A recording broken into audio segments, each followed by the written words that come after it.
Okay, we are back on the record. It is 1:47. We have our next candidate up. So John, Christina, welcome. Thank you for being here. Thank you, Commissioner. Okay, so Commissioner French is still testifying. So since he's not here, we will just skip him as we go around on the questions. And then I think as we're learning as we go, if the commissioners, as we ask the question, we have a list of like 30 questions in front of us. We'll just state the number to help the other commissioners know which question's being asked. So Great. just making it helpful as we can. So, Commissioner Jordan, we will go ahead and have you get started. Okay. This is number 2, and can you tell us about what motivates you to seek this position?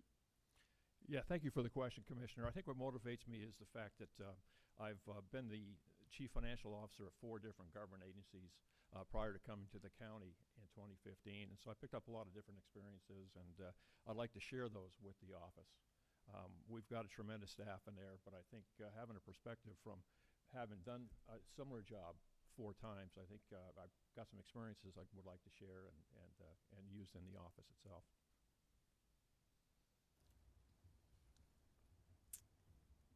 Thank you. Yep. Commissioner Waldron. So I'm going to follow up, sir, with number 11 on our sheet here. What is your view of regional collaboration and supporting other local jurisdictions? Well, that's one of the things we do as the investment and banking officer. I'm working with 81 different junior taxing districts here in Spokane County. And I think it's a good experience. It's a good ability to consolidate and keep their costs down because we're able to do a lot of the functions that they would normally have to do themselves.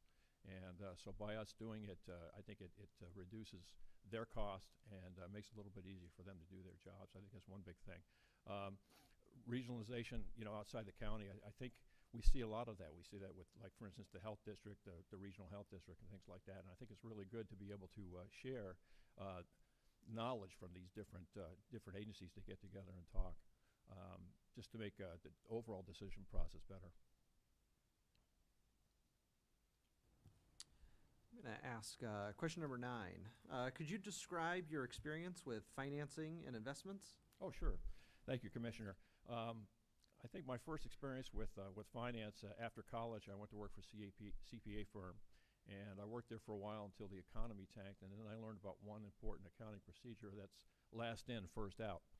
I ended up being the first one out the door when the economy tanked, so that spurred me on to put some resumes out. I put one back into the Air Force and ended up going in the Air Force, making a career out of it. I'd already had 4 years previous experience in maintenance, but went into the accounting and finance field.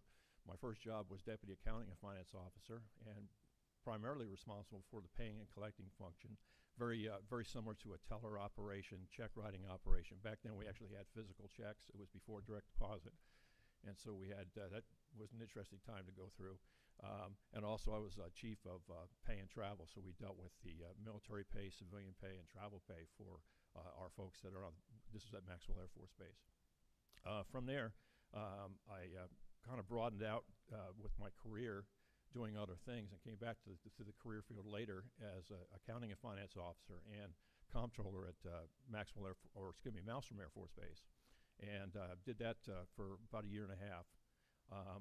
And from there, I went to Okinawa. I also became the comptroller for the 376 Strategic Wing, and sort of the same thing there. Basically, we did accounting and finance functions, but also we did cost and management analysis and budgeting functions. After that assignment, I was sent, I was supposed to go to headquarters SAC to be on the staff up there, but they diverted me into Fairchild, and we absolutely fell in love with it here. It was a beautiful place, but I came in as a 92nd Comptroller Squadron Commander and Comptroller for the 92nd Bomb Wing. During that period of time, we went from Strategic Air Command to Air Combat Command to Air Mobility Command within 2.5 years, and so I had to manage all the different, basically hand massaging our way from one command to the other. So that was probably a big experience there. After I left the Air Force, retired from the Air Force, and went to work for U.S. Bank, also worked in the insurance, and spent most of my time in the private sector as in the investment world, and did a lot of things. And one of the things I did was a retirement representative. In fact, Spokane County was a client of mine for about 15 years. So I got to know a lot of the folks here at the county, which was a lot of fun. And then about 2015, I got a call. They had an opening in the treasurer's office for a finance deputy for investments. And at the time, I'd been traveling about 3 weeks out of every month. And I just couldn't, I was just tired of traveling. So it seemed like a good idea at the time. So I took the job from 2015 to 2020 as the investment and banking deputy. Retired, and then got a call back in November, said, how'd you like to come back and work? So here I am. Thank you. And we appreciate your service to Spokane County and to our government as well, to the United States. So thank you. And yes, navigating through all those different commands, having been a civic leader with the Air Education Training Command and understanding how each command is different and how they work. So yes, that is navigating your way through the ups and downs, as you said. So my question is question number 4. What are the core duties and functions of the Spokane County Treasurer? Well, the core duties and functions, I think it's probably summarized best in one of our advertising pieces, marketing pieces we put out, but it's basically to secure, to collect, secure, and invest taxpayer funds. That is probably the overall concept. The actual office is divided, most people know us by our public function, which with the teller operation that we have. But behind the scenes, we have a number of accountants that do a number of things. Foreclosures, real estate, excise tax. We have cash managers, and we're dealing with property taxes, et cetera. So there's a lot of smaller pieces within that treasurer's office. Thank you. Commissioner Jordan. This is number 18. What do you see as the biggest challenge for the county over the next 5 years? And how would your office help address these challenges at Spokane County? Oh, thank you, Commissioner, for that question.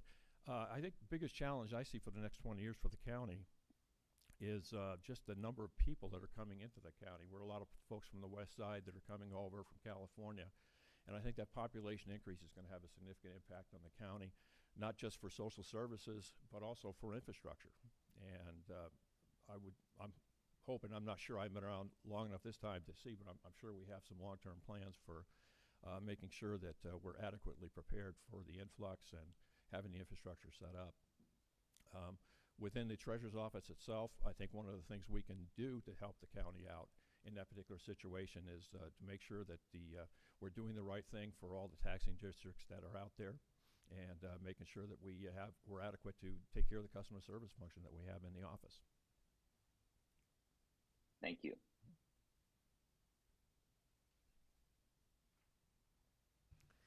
I'm going to go back to question number 5 about Christina, your experience working with labor organizations or managing a represented workforce. Okay. Well, thank you, Commissioner. I have actually belonged to 3 different unions in my life, Retail Clerks International, Amalgamated Meat Cutters, and the International Brotherhood of Electrical Workers, so I've got that behind me. On the management side, when I worked for Spokane Regional Health District as the CFO there, I actually did negotiate with the nurses union and help them out with that. Here at Spokane County, there were some negotiations about probably 5 or 6 years ago with the unions, and they were looking at different benefits, and I sat down with them to talk to them about the 457 deferred compensation plan. So that's basically my extent of my experience with unions.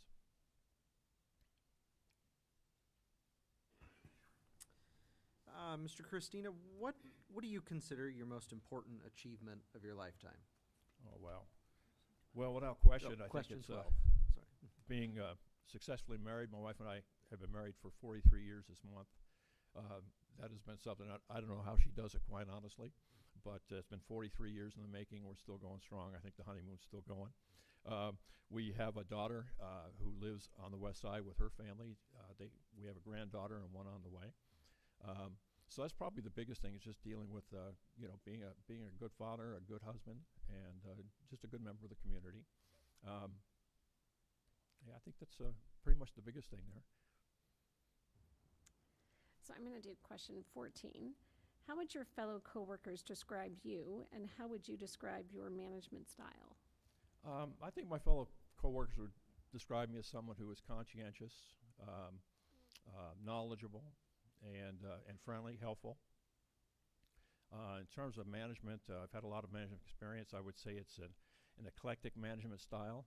It runs the gamut from, I say, subliminal suggestion all the way over to kick them in the butt, depending on what's required.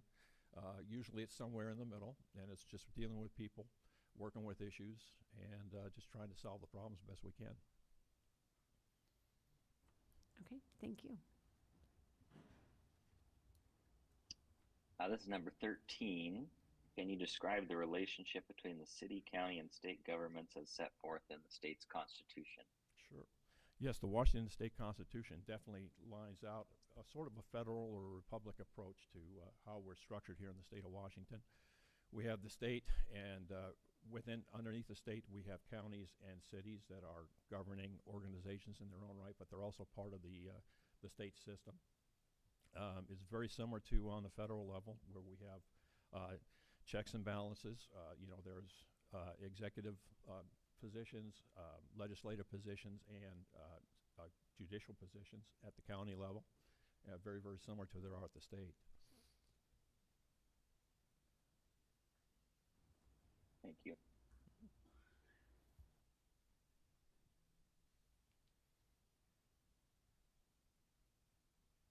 Well, I'm going to move to question 15. Tell us about a time when traditional solutions just didn't work. Describe the situation and how it was traditionally solved, and how you came up with an innovative solution. Okay. Well, I think probably there's a couple examples I can give you. Let me give you one here, Spokane County. When I first started working in the treasurer's office, I was tasked by the treasurer and by Mike to work on the investment system and change it a little bit. They wanted to break the system and then have me rebuild it. And so that was quite a task. It took me probably about 2 or 3 months to really understand the system and everything like that. But once we did, we started making changes to the investment profile.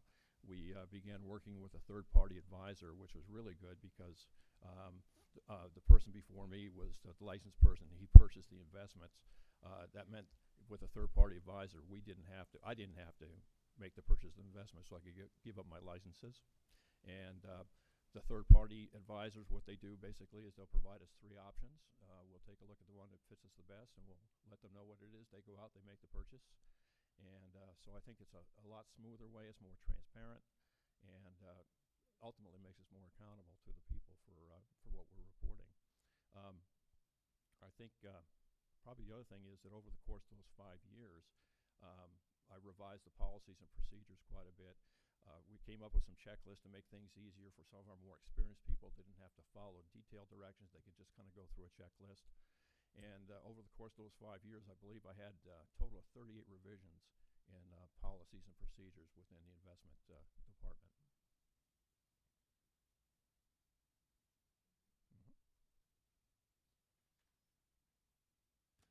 Question number 8. Could you please describe your experience with public records retention?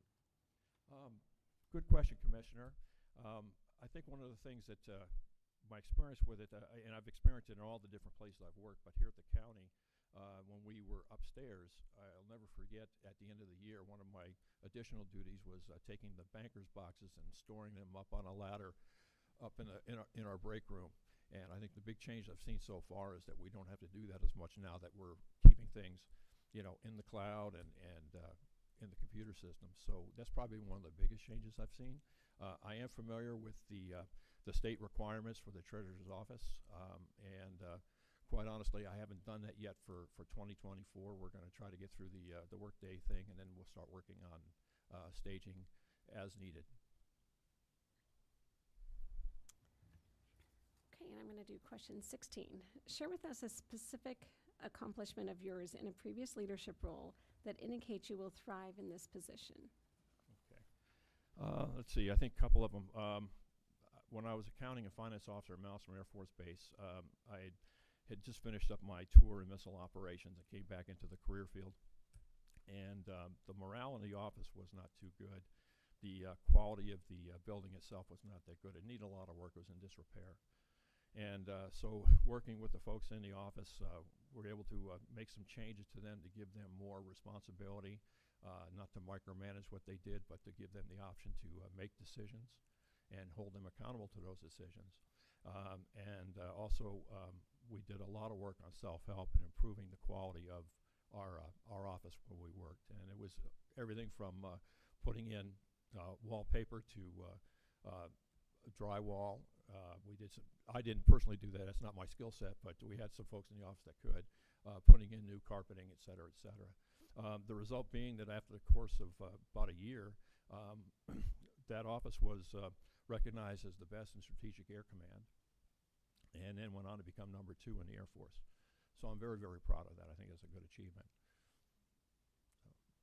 I think you said you might have a couple when you started, so I don't know if you have another one or not. I'll let you do that, or you don't have to. Well, I think the other achievement was, again, back to the Air Force days. I was assigned to Kadena Air Base, and we were the farthest base from headquarters, Strategic Air Command.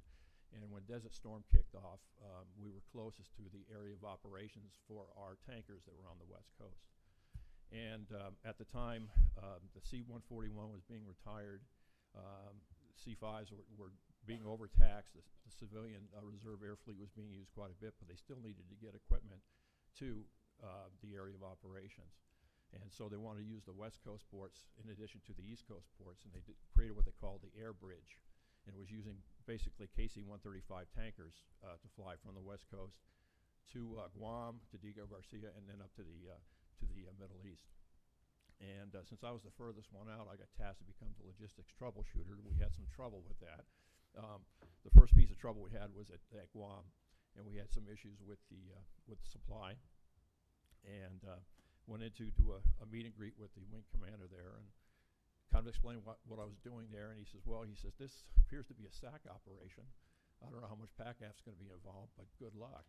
And I said, well, I'm here on behalf of Strategic Air Command, and I have a report to make to the SINCSAC. Would you like me to include that comment in the report? And, of course, he turned right around. We got all the help we needed. We got that problem resolved. Next stop was Diego Garcia, and we had a problem down there because Diego was in the middle of the Indian Ocean. And our support was a Navy supply outfit that we had on Diego Garcia, but our systems couldn't talk to each other. This is way before computers. They were just coming out. The Microsoft Office suite wasn't available. We had to use programs like DBase 3, Lotus 1, 2, 3. And so what we decided to do was the Navy, if we had interfunded billing between the Air Force and the Navy, it'd usually take about 6 months for the bill to actually finally be paid. What we did was remember the old floppy drives, floppy disks? We took our information that we were using at the airfield, putting on a floppy disk and hand carrying it over to the Navy base so they could go ahead and input into their system. So that was kind of new at the time. It was an innovation. It was way before anything. We had internet was very, very, in fact, I don't think the true internet was available. We had what was called DDN. And of course, being out in the ocean, it didn't work very well. So there were some challenges there. The third challenge was people getting paid up in the desert, and for some reason they weren't getting paid. So I was asked to take a look at that, and in taking a look at it, come to find out that the folks who were over there were senior NCOs, chief master sergeants, senior master sergeants, but they really couldn't do the day-to-day job. And so my recommendation was, let's get some buck sergeants and staff sergeants over there to get the job done. And sure enough, that's what they did. And people started getting paid, the bills started getting paid again, and everybody was happy. Thank you. I think you just dated us with floppy disk drives and Lotus 1, 2, 3. So sad that I know it. Well, which size? 8-inch, 3.5? They were the 8-inch ones, as a matter of fact, yeah. The 3.5 are hard disks. Oh, well, you still called them floppy disks. Okay. And was Lotus 3 better than Lotus 1 and 2? Like It was actually Lotus 1, 2, 3. So, yes, it was all. Well, I got to tell you, Excel's a whole lot better. Yes. Thank you. Very good. Okay, Commissioner Jordan, off to you.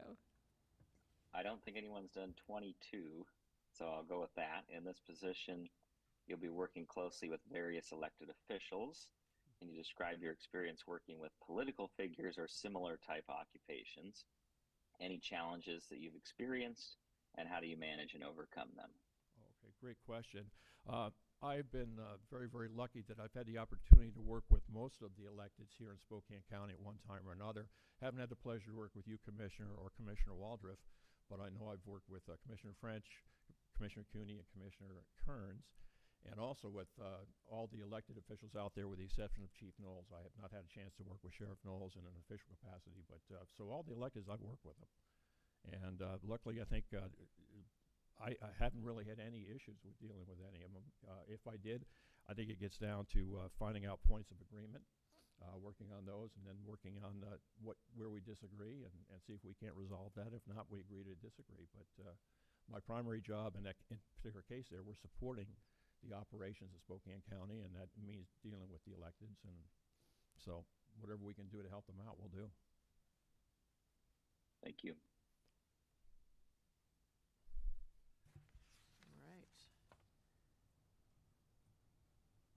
So I'm going to go to question 24, which is when you've encountered conflict in a decision-making process that involved other people. Maybe give us an example of how you, in general, go about solving the conflict, and if you want to give a particular example. Thank you. Sure. Well, I think whenever there's conflict, and inevitably when you're in a work environment, there are going to be conflicts that come up from time to time. And I think the best way to handle it, number one, is to sit down and try to find areas of agreement where the folks agree on it. And then once we determine that, that gives us a baseline for working on where we disagree and trying to come up with a solution. A lot of times that works. Sometimes it doesn't. Sometimes you have to walk away and say, we're going to have to agree to disagree on that. But I think the bottom line is, as long as you're following the laws and the procedures and the regulations, I think if you got them on your side, you should be pretty solid.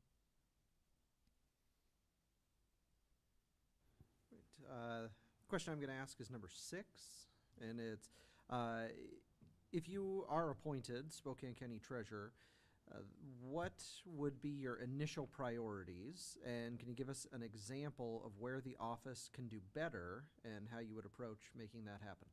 Okay.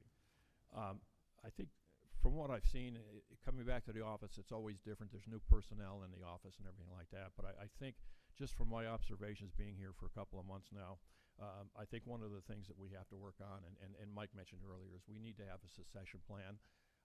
We do have a number of senior people who are going to be leaving here the next 4 to 6 years, and we've got some tremendous people working in the office. Some are junior people, or tellers, and young accountants who have good backgrounds in accounting. And I think what we need to do is create a program so we can start grooming these people to take over the positions. And if they're not qualified, we'll definitely go out into the private sector and see what else is out there. But I think it's always a good practice to try to promote from within. So I see that as one of the priorities. And the other one is obviously with the Workday implementation. That's a short-term one. Hopefully it'll be resolved. But there are some issues with that, and we just continue to work through them and plug away and get them done. Thank you. So I'm going to do question number 7, which is I have a hypothetical question.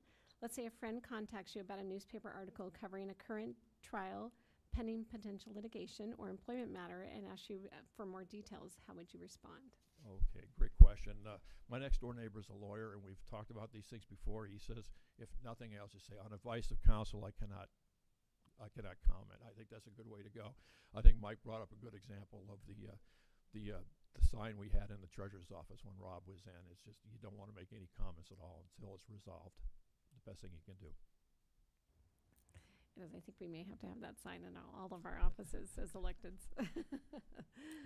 I think our attorney would appreciate that.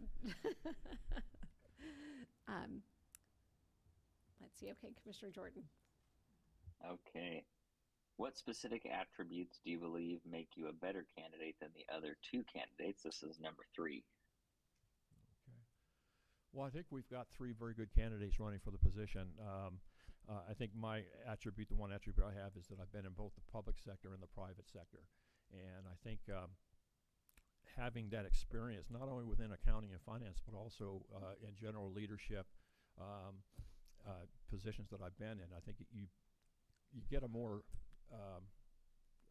better way of looking at things. You've got more experiences, and those can be shared within the office. I think it's probably the biggest thing. Thank you.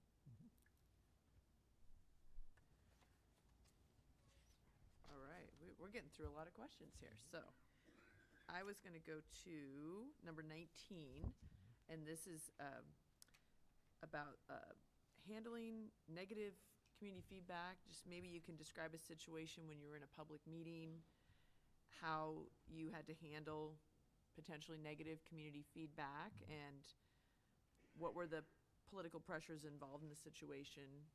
Maybe you have an example for us. Yeah, and I haven't really had an elected position other than being a PCO, so I really haven't had that many opportunities, but I have been in positions where talking in front of people and having an adversarial position, confronted with an adversarial position. I think the best thing to do is to let people talk, hear them out, and then, you know, if need be, then maybe set up an appointment to meet with them and try to get the thing resolved, you know, off of the meeting. But I think that's the best way to do it, is to, you know, try to come to points of agreement, and if you disagree, try to get it resolved, and if not, just agree to disagree.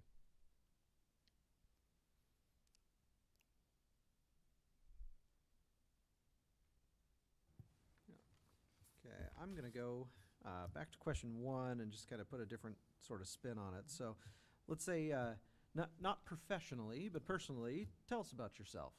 Okay. Who is John Christina? What is John Christina like to do? All right. Well, I'm originally from Groton, Connecticut. I was born and raised in Groton, Connecticut. Came to Spokane by way of the Air Force. As I mentioned earlier, my wife Susan and I have been married for 43 years this month, and we have our daughter Stacy, who is over on the west side with her family, and that's something that's probably one of the biggest priorities for me. I also have been active in the community. I've served not only in politics, local politics, but also as a member of the community. One of the first things I did after I retired from the Air Force, I was asked by the Chamber of Commerce here in Spokane to be part of their BRAC commission. It was back when they were looking at closing Fairchild. And when I was out of Fairchild as the comptroller, we were very, very much involved in that whole process, and we had to provide a lot of data to them. So I had a lot of good inside knowledge about what they were looking at, what they were thinking, and everything like that. So I was able to share that with the Chamber of Commerce when the public meetings came out. Also active in the community. I was the treasurer for the local Air Force Association chapter for about 30 years. And and that was a fun job. And it's just dealing, you still have that connection with Fairchild, which I kind of like to have. So that was really good. And I've also done some other things out in the community as help has been needed. So we'll see, this may be the last question. We have 3 minutes left. Oh, wow, okay. So I'm going to go question number 29. Are you committed to run a vigorous election campaign this fall, in the fall of 2025, if you are selected as the appointee? And how would you plan to assemble the campaign for this fall? And then I will extend that to say, are you committed to running in 2026 as well? Yes. Yes. Well, let me tell you, Commissioner, what I told the vetting committee. If appointed, I will definitely run to fulfill the remainder of the term. And my plan would be to definitely run for the term that begins in 2026. However, if there's something comes up like a health concern or something like that, I would want to evaluate that before I made that decision. I don't have any expectation of anything like that happening, but you never know. That would probably be the only concern I would have in terms of not running for a second term. And I guess kind of part of that question is, running a vigorous election campaign. And so just telling us a little bit about what your thoughts would be there. Well, I think one of the things is we've got some folks here in Spokane that are pretty good campaign managers. And so I would probably, first thing to do is canvass them and try to find the best one I possibly could, and then put them to work. I would envision that probably start out with a loan to the campaign to get things going, to buy the signs, and then start doing the active campaigning that you need to do to win that office, and hopefully at the in July or August at the primary, being able to get on the ticket for November. Very good, thank you. So that takes us to almost a minute left. So I think at this point, what I want to do is we'll conclude the questions and give you a minute to give us a closing statement. Okay, thank you, Commissioner, and thank you all for giving me this opportunity to speak with you here today. I am applying for the job. It is a job interview, and I thank you for your consideration. I think the only thing I can say other than what I've said is that I look forward to seeing white smoke coming from the conclave here in the Public Works Building, and I'll be anxiously looking out my window waiting for that to happen. But I want to thank you again for giving me this opportunity. Perfect. Thank you. I appreciate your willingness to serve and to be here today and going through the process, because I know it's not easy. As you know, there's a couple of us up here that have done this before. Oh, So, yeah, so yes, so we know it's not easy. So thank you very much. Appreciate that. Thank you, Commissioner. And then we will take, it is 2:18 now, so I think we will take till 2:30, well, I don't know. I think we'll still. Yes. So we will take till 2:30. We'll recess for 12 minutes to get us to 2:30, and then we'll start at 2:30 again. So thank you very much.